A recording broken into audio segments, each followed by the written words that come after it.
Would you believe in one of my first clinical courses, I got 50% on the first assignment? 50%. We were given an assignment in our first clinical course to write a case study. Basically a note on a patient scenario. I thought, this is easy. I've been a nurse for 2 years. I've done charge nurse. I precept nursing students, or even new hires. This is easy. I created my whole visit note from the case study and submitted it and got 50%. My entire stomach dropped. How could I get 50%? So I went to my instructor to say, can you please explain a little bit more to me about this assignment and what I missed? And what she said completely changed every thought I had about NP school. She said, you're documenting what happened, but I want to see how you're thinking. And that's when I realized something really important. NP school isn't just more nursing school. It's really about how to think differently about our patients. And let me tell you, that in itself is scary. If you've been watching my series about becoming a nurse practitioner, you'll note that in video 1, we talked about whether you should even go to NP school. In video 2, I took it a step further and asked, before you go to NP school, would you like the day-to-day work of being an NP? And does it really support the life that you want or desire at this point in time?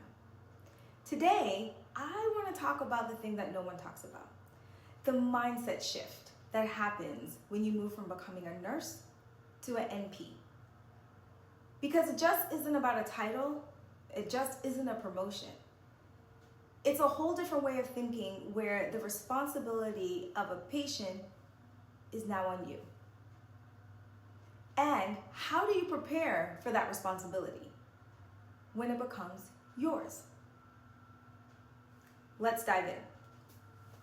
Firstly, understanding most importantly that your brain shifts from nursing to nurse practitioner. As a nurse, you may document the vital signs, what happened, what the patient ate, what interventions were done.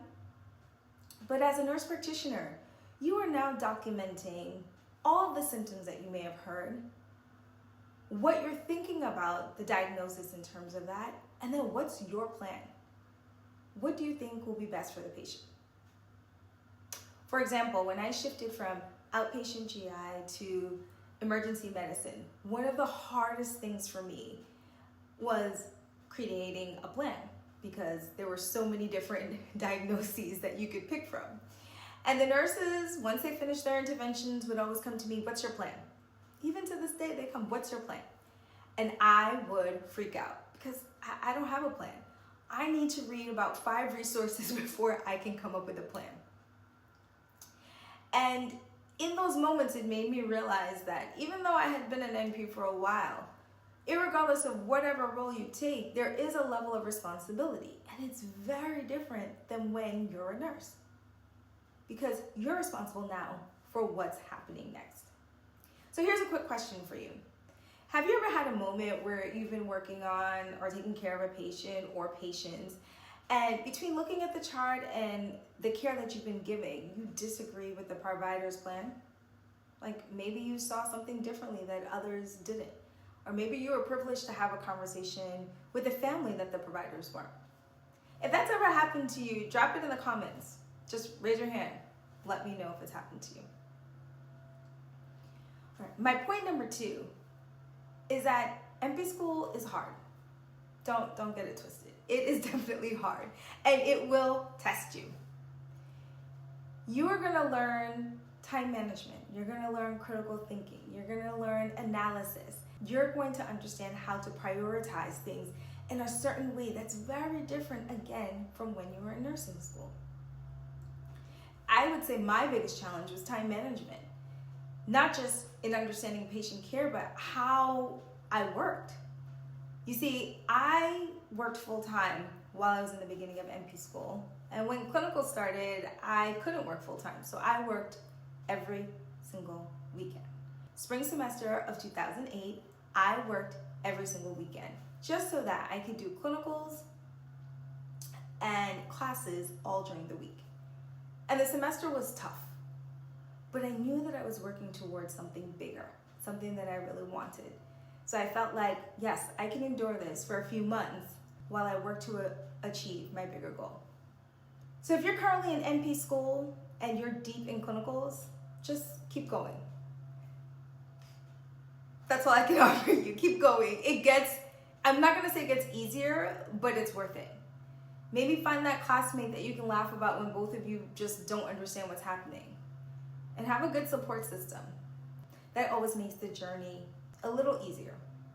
My third point is your nursing experience is your superpower. One mistake I think I see nurses make is that they rush back to NP school. I know that there are some schools that tell you to submatriculate, meaning start taking master's classes before you even actually practice at the bedside.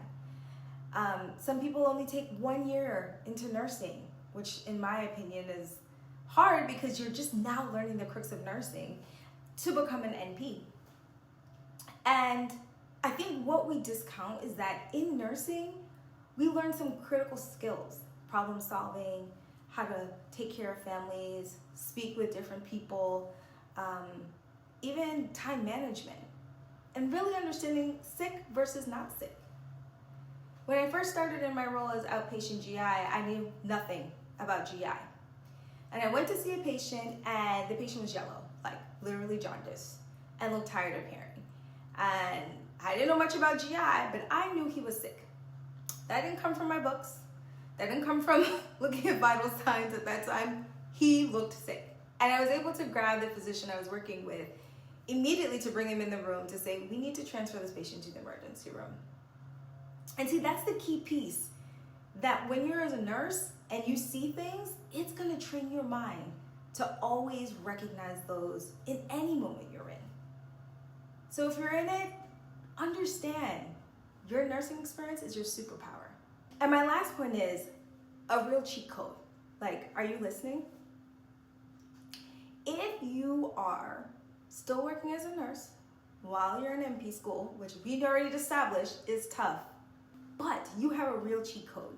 You essentially have a built-in lab every time you go where you're not being tested or pressured, but you get to learn, right? Take for instance, you are in NP school and you're doing advanced pharmacology. You have a patient, you have to administer meds. As opposed to just checking the right dose, the right patient, etc., you should start thinking, well, why are they prescribing this medication? What's the class of the medication? Would this be the dosage I would prescribe? Because all of that helps your mind to start thinking like a provider. Now you're not just doing the task, you're thinking of why you're doing the task. And trust me, without the pressure of someone testing you, it already prepares you that when you're in your clinicals and when you go out to practice, you're gonna know how to think like a provider. And it makes your transition so much smoother. Now, I touched base on this a little bit before in one of my previous videos, that working bedside we know is incredibly demanding and there is burnout. And it's understandable that some nurses start thinking about NP school as a way to escape. But NP school isn't necessarily less work, and it doesn't necessarily cure burnout. It's different work with a different level of responsibility. So as you're choosing and figuring out how to make that shift from your mindset, understand that as you move towards NP school, you're moving towards it with clear eyes and thoughtful intention. So if you've been watching this series, you know my stance. Moving from nurse to nurse practitioner isn't just about getting a degree. It's developing a new way of thinking about patient care. And that mental mind shift begins long before graduation and really helps you decide how you're going to take on the responsibility of the provider. Now, as you think about making the shift, I'm going to be honest, you're not going to have it all figured out. In the next video, I'm going to talk about my first year as an NP. The terrifying moment I realized I knew absolutely nothing about GI, and how I had to advocate for a $5,000 bump on a salary offer that was lower than my RN pay at that time. So if you're curious what that first year actually looked like, stay tuned.